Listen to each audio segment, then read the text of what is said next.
Hello guys, welcome to my channel और 5 minute explain series में आपका स्वागत है। आज हम डिस्कस करने वाले हैं स्टेट पब्लिक सर्विस कमीशन से रिलेटेड सारे प्रोविज़न। और इससे पहले मैंने यूपीएससी से रिलेटेड सारे प्रोविज़न भी डिस्कस किए हैं और इलेक्शन कमीशन ऑफ इंडिया से भी रिलेटेड सारे प्रोविज़न्स मैंने कवर किए हैं, तो आप इस वीडियो के प्लेलिस्ट में जाकर के देख सकते हैं। फंक्शन देखते हैं स्टेट पब्लिक सर्विस कमीशन का। तो ये रिक्रूटमेंट करता है स्टेट सर्विसेज के ऑफिसर्स को, एडवाइस करता है स्टेट गवर्नमेंट को on the matter of their promotion and disciplinary matter. जो भी आपके ये ऑफिसर्स को रिक्रूट किया है उनका प्रमोशन भी तो होगा, उनके अगेंस्ट अगर वो कुछ करते हैं गलत तो उनके अगेंस्ट डिसिप्लिनरी मैटर्स भी इनिशिएट करना होता है, तो वो भी स्टेट पब्लिक सर्विस कमीशन ही एडवाइस करेगा स्टेट गवर्नमेंट को। एक और चीज़ यहाँ पे स्टेट पब्लिक सर्विस कमीशन करता है, तो वो रूल फ्रेम करने में हेल्प करता है गवर्नमेंट को for the appointment of judicial services of the state. जो भी जुडिशल ऑफिसर्स होते हैं उनके अपॉइंटमेंट के लिए जो भी रूल है वो भी स्टेट पब्लिक सर्विस कमीशन ही फ्रेम करता है, ठीक है। लेकिन ध्यान रखना है कि यहाँ पे डिस्ट्रिक्ट जज या फिर सेशन जज के पोस्ट के लिए वो रूल फ्रेम नहीं करता है state public service commission, because जो डिस्ट्रिक्ट जज है वो डिस्ट्रिक्ट का हाईएस्ट जुडिशियल अथॉरिटी है और गवर्नर डिस्ट्रिक्ट जज को अपॉइंट करते हैं वो कंसल्टेशन करने के बाद हाई कोर्ट के साथ वो कंसल्टेशन करेंगे, उसके बाद जाकर के गवर्नर डिस्ट्रिक्ट जज को अपॉइंट करते हैं। किस आर्टिकल ऑफ द कॉन्स्टिट्यूशन में मेंशन्ड है स्टेट पब्लिक सर्विस कमीशन? तो सेम आर्टिकल जो कि यूनियन पब्लिक सर्विस कमीशन का है, article 315 to 323 part 14 of the constitution. मतलब यूपीएससी और एसपीएससी दोनों के लिए सेम आर्टिकल है। एक बात ध्यान रखना है कि जो जॉइंट पब्लिक सर्विस कमीशन होता है वो आपका कॉन्स्टिट्यूशनल बॉडी नहीं है, वो स्टैट्यूटरी बॉडी है, ठीक है। आगे बढ़ते हैं। कॉम्पोजिशन क्या है स्टेट पब्लिक सर्विस कमीशन का? तो एक चेयरपर्सन होगा और कुछ मेंबर्स होंगे। मेंबर्स कितने होंगे? तो नंबर जो है वो गवर्नर डिसाइड करेंगे। अपॉइंटमेंट कौन करता है स्टेट पब्लिक सर्विस कमीशन के ऑफिसर्स को? अपॉइंटमेंट कौन करता है चेयरपर्सन और members of the state public service commission? तो गवर्नर अपॉइंट करते हैं। टर्म कितना होता है चेयरपर्सन और मेंबर्स का? तो अकॉर्डिंग टू कॉन्स्टिट्यूशन में मेंशन्ड है कि 6 साल तक के लिए वो अपॉइंट होंगे या फिर 62 ईयर्स ऑफ एज रीच करने तक वो सर्विस में रहेंगे एज अ चेयरपर्सन या मेंबर। क्वालिफिकेशन क्या है? तो ये ध्यान रखना है कि अकॉर्डिंग टू कॉन्स्टिट्यूशन बोला गया है आधे मेंबर जो होंगे कमीशन के एसपीएससी के वो एटलीस्ट 10 साल के लिए किसी भी, या तो आपका गवर्नमेंट ऑफ इंडिया हो गया या कोई भी स्टेट गवर्नमेंट के अंडर 10 साल के लिए वो ऑफिस हेल्ड किए रहने चाहिए। तो आधे मेंबर 10 साल के लिए ऑफिस हेल्ड किए रहने चाहिए अंडर गवर्नमेंट ऑफ इंडिया या फिर गवर्नमेंट ऑफ एनी स्टेट, ठीक है। आगे बढ़ते हैं। रिमूवल का प्रोसेस क्या है? तो ये ध्यान रखना है कि अपॉइंटमेंट तो गवर्नर करते हैं लेकिन रिमूव सिर्फ प्रेसिडेंट ही कर सकते हैं।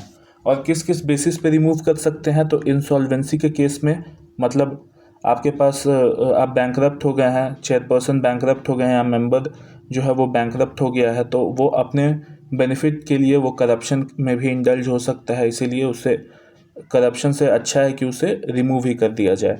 या वो ऑफिस ऑफ प्रॉफिट होल्ड कर रहा हो, या इन्फॉर्मिटी ऑफ बॉडी और माइंड हो, या फिर मिसबिहेवियर के बेसिस पे प्रेसिडेंट रिमूव कर सकते हैं। और ये सारा जो ये क्राइटेरिया है, जो ग्राउंड्स है, ये डिफाइंड है आपका कॉन्स्टिट्यूशन में।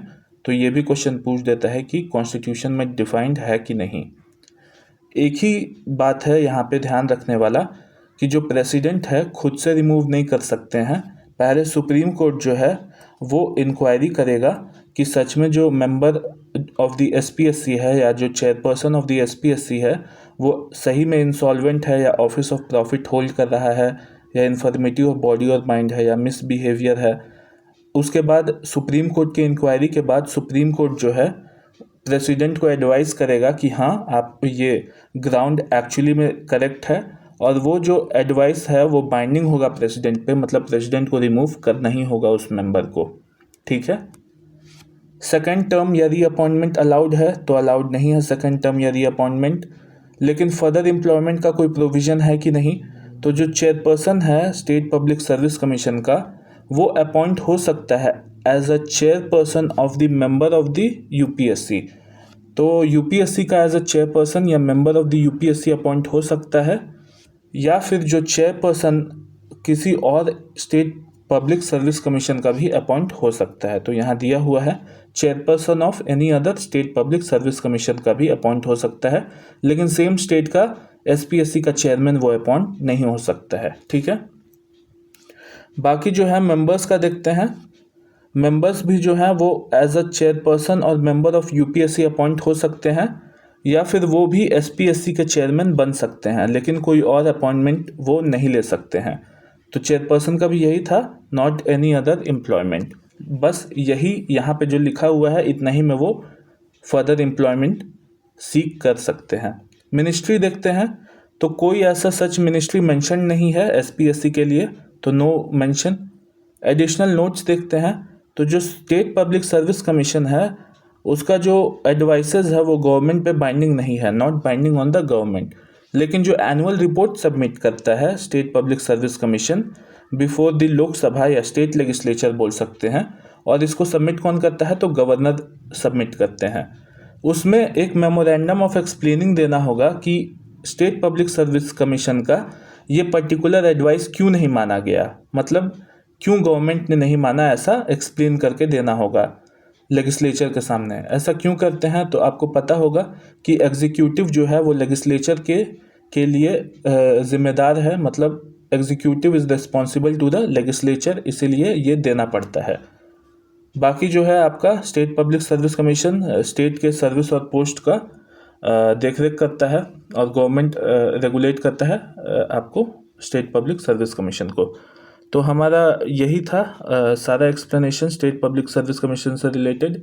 और भी सारे जो है आपका स्टैट्यूटरी नॉन स्टैट्यूटरी बॉडी हैं, एनसीबीसी हो गया, national commission for backward classes, national commission for schedule caste and schedule tribes, national commission for women, chief information officer, ये लोकपाल लोकायुक्त, ये सब का भी एक्सप्लेनेशन 5 मिनट एक्सप्लेनेशन इस चैनल पे आएगा। तो बेल आइकन को सब्सक्राइब कर ले और बेल आइकन को क्लिक कर ले। वीडियो पसंद आया हो तो लाइक करें और शेयर भी करें।